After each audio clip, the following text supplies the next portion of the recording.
ನಾವು ಬರೀ ದೇವಸ್ಥಾನಗಳಿಗೆ ತೀರ್ಥ ಪ್ರಸಾದ ರಿಸೀವ್ ಮಾಡಕ್ಕೆ ಮಾತ್ರ ಹೋದ್ವಾ, ಅಥವಾ ರಿಯಲೈಸೇಷನ್ ನಿಮ್ಮ ಮನೆಗೆ ಕಸ ತಗೊಂಡೋಗೋರು ಬರ್ತಾರಲ್ವಾ, ಅವರ ಹೆಸರು ಗೊತ್ತಾ? ಆ ಕೆಲಸ ಅವ್ರ ಪಾಡಿಗೆ ಅವ್ರು ಮಾಡ್ಕೊಂಡು ಇದ್ದಾರಲ್ವಾ, ವಿತೌಟ್ ಎನಿ ಎಕ್ಸ್ಪೆಕ್ಟೇಷನ್, ಅದು ಆಧ್ಯಾತ್ಮವೇ. ನಾವು ಕಸವನ್ನು ತೆಗೆಯುವಾಗ ತಗೊಂಡು ಹೋಗಿ ಇಡುವಾಗ ನಾವು ಬಲಗೈಯಲ್ಲಿ ತಗೊಂಡೋಗಲ್ಲ, ಎಡಗೈಯಲ್ಲಿ ತಗೊಂಡೋಗ. ಅವ್ರೇನು ಮಾಡ್ತಾರೆ, ಎರಡೂ ಕೈಯಲ್ಲಿ ರಿಸೀವ್ ಮಾಡ್ತಾರೆ. ನಾನು ಅಲ್ಲಿ ಹೋಗಿ ಏನು ಮಾಡ್ತಾ ಇದ್ದೀನಿ, ಕೇಳ್ಕೊತಾ ಇದ್ದೀನಿ. ಕೊಡಕ್ಕೆ ಹೋಗ್ತಾ ಇಲ್ಲ, ನಾನು ಕೇಳ್ಕೊಳಕ್ಕೆ ಹೋಗ್ತಾ ಇದ್ದೀನಿ. ಯಾರೋ ನಂತರ ಕೆಲಸ ಮಾಡಿಲ್ಲಪ್ಪ, ಬರೀ ನನ್ನನ್ನು ಪ್ಲೀಸ್ ಮಾಡಿ ಹೋಗ್ತಾ ಇದ್ದಾರೆ, ಮಸ್ಕ ಹೊಡೆದು ಹೋಗ್ತಾ ಇದ್ದಾರೆ, ಅವ್ರನ್ನ ಕಂಡ್ರೆ ನಂಗೆ ಆಗಲ್ಲ. ದೇವ್ರಿಗೂ ಬರೀ ಮಸ್ಕ ಹೊಡಿ ಅವ್ರನ್ನ ಕಂಡ್ರೆ ಆಗಲ್ಲ.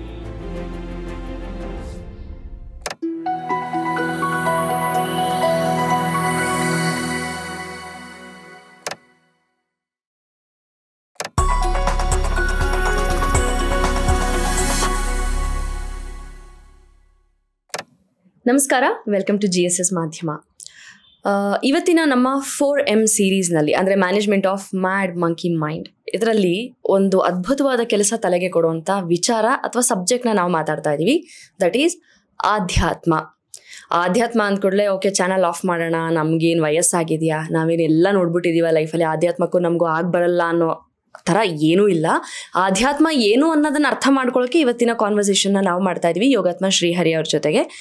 ಯೋಗಾತ್ಮ ಶ್ರೀಹರಿ ಅವರು ನಮಗೆ ಏನನ್ನ ಹೇಳಕ್ಕೆ ಹೋಗ್ತಾರೆ ಅಂತ ಹೇಳಿದ್ರೆ, ಆಧ್ಯಾತ್ಮ ಅಂದರೆ ನಾನು ಈಗ ತಾನೇ ಹೇಳ್ದಂಗೆ ವಯಸ್ಸಾಗೋಗಿದೆ, ಜೀವನದಲ್ಲಿ ಎಲ್ಲ ನೋಡಾಗೋಗಿದೆ, ಅಥವಾ ಬರೀ ರಿಲಿಜಿಯಸ್ನೆಸ್ ಅಷ್ಟೇ ಅಲ್ಲ, ಇದಕ್ಕೊಂದು ಹೊಸ ಡೈಮೆನ್ಷನ್, ಹೊಸ ಒಂದು ಅರ್ಥವನ್ನು ಇವತ್ತು ಅವ್ರು ಹೇಳಲಿಕ್ಕೆ ಹೊರಟಿದ್ದಾರೆ.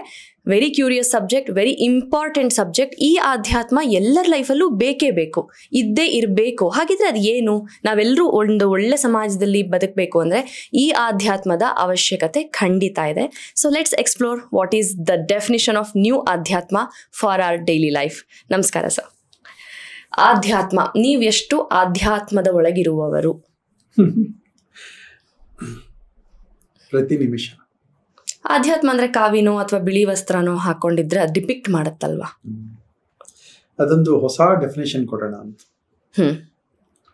ಶಂಕರಾಚಾರ್ಯದ ಒಂದು ಸೀನ್ ಇದೆ. ಅವರು ಸ್ನಾನಕ್ಕೆ ಹೊರಟಿರ್ತಾರೆ, ಅವ್ರ ಶಿಷ್ಯಂದರೆಲ್ಲ ದಾರಿ ಬಿಡು ಅಂದ್ಕೊಂಡು ಹೊರಡ್ತಾ ಇರ್ತಾರೆ.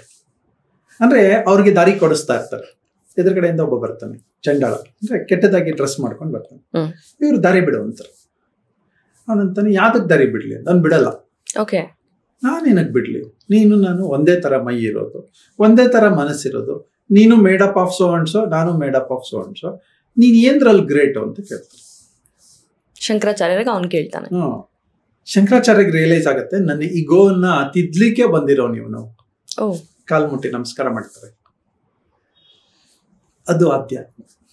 That point of realization is ಆಧ್ಯಾತ್ಮ. ಓಕೆ, ಈಗ ಅವ್ರು ಯಾರ್ಡ್ ಸ್ಟಿಕ್ ಹಾಕೊಟ್ರ, ಅಂತಹ ಸಿಚುಯೇಷನ್ಸ್ ನಮಗ್ ಬಂದಿರಲ್ವಾ? ಬೇಕಾದಷ್ಟು ಬಂದಿರುತ್ತೆ. ಫಸ್ಟ್ ಸಿಚುಯೇಷನ್ ತಗೋಣ. ನಿಮ್ ಮನೆಗೆ ಕಸ ತಗೊಂಡೋಗೋರು ಬರ್ತಾರಲ್ವಾ? ಖಂಡಿತ. ಅವರ ಹೆಸರು ಗೊತ್ತಾ? ಯಾರೋ ರೆಗ್ಯುಲರ್ ಆಗಿ ಬರೋರಿದ್ದಾರೆ, ಅವ್ರ ಹೆಸರು ಗೊತ್ತು. ನಿಮ್ ಮಕ್ಕಳಿಗೆ ಅವ್ರ ಹೆಸರು ಗೊತ್ತಾ? ಥ್ಯಾಂಕ್ಸ್ ಹೇಳಿದೀವಾ? ಅವ್ರಿಗೆ ಯಾವತ್ತಾದ್ರು ಕರೆದು ಒಂದ್ ತಿಂಡಿ ಅಥವಾ ಹಬ್ಬಕ್ಕೆ ಒಂದ್ ಬಟ್ಟೆ ಅಥವಾ ಒಂದ್ 100-200 ರೂಪಾಯಿ ಕೊಟ್ಟಿದೀವ ಅಂತ? ನೀವುಗಳು ಕೊಟ್ಟಿರ್ತೀರಿ, ಮೆಜಾರಿಟಿ ಕೊಟ್ಟಿರ್ತಾರೆ.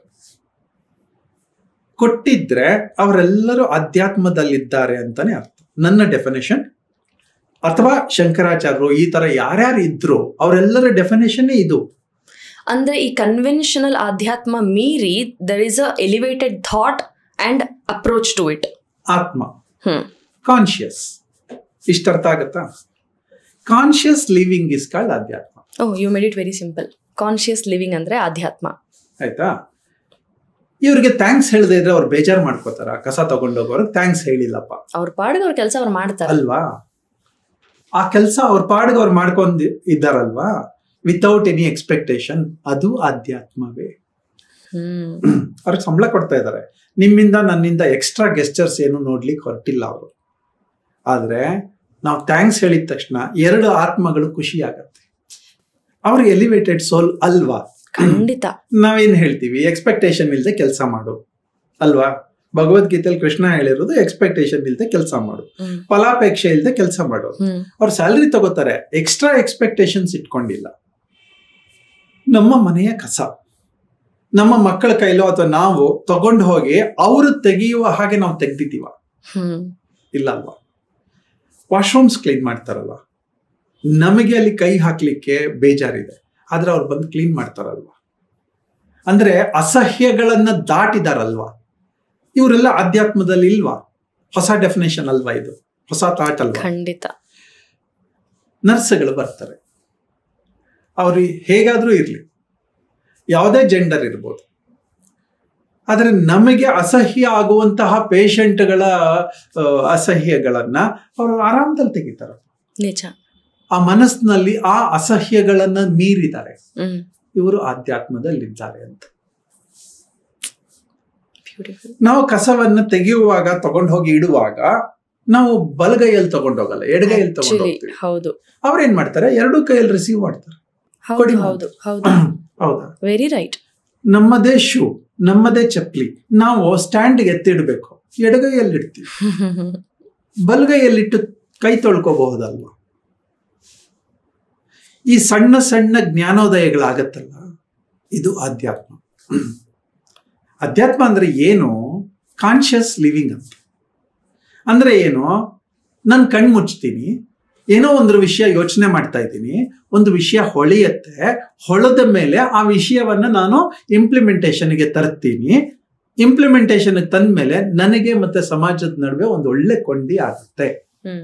ಆ ಕೊಂಡಿ ಆಗತ್ತಲ್ಲ, ಆ ಪಾಯಿಂಟ್ ಇಸ್ ಕಾಲ್ಡ್ ಅಧ್ಯಾತ್ಮ ಅಲ್ವಾ?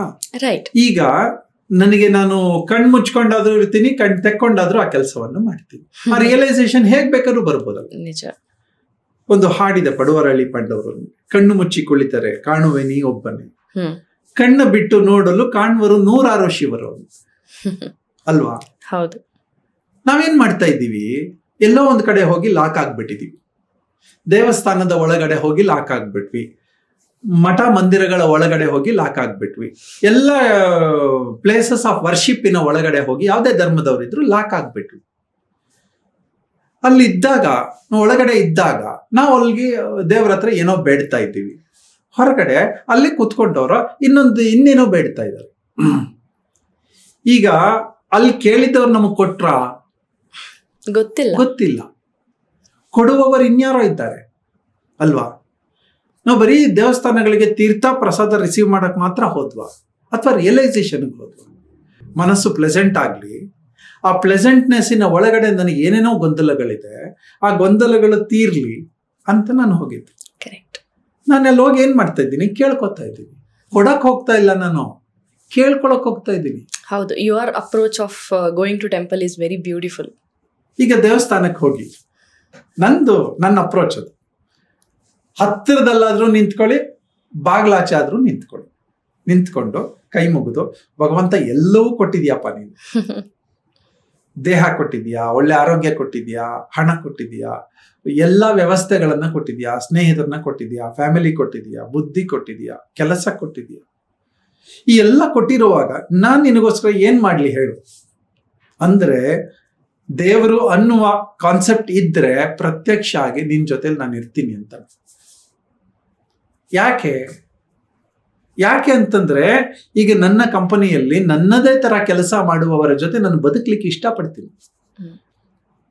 ಯಾರೋ ನಂತರ ಕೆಲಸ ಮಾಡಿಲ್ಲಪ್ಪ, ಬರೀ ನನ್ನನ್ನು ಪ್ಲೀಸ್ ಮಾಡಿ ಹೋಗ್ತಾ ಇದ್ದಾರೆ, ಮಸ್ಕ ಹೊಡೆದು ಹೋಗ್ತಾ ಇದ್ದಾರೆ, ಅವ್ರನ್ನ ಕಂಡ್ರೆ ನಂಗೆ ಆಗಲ್ಲ.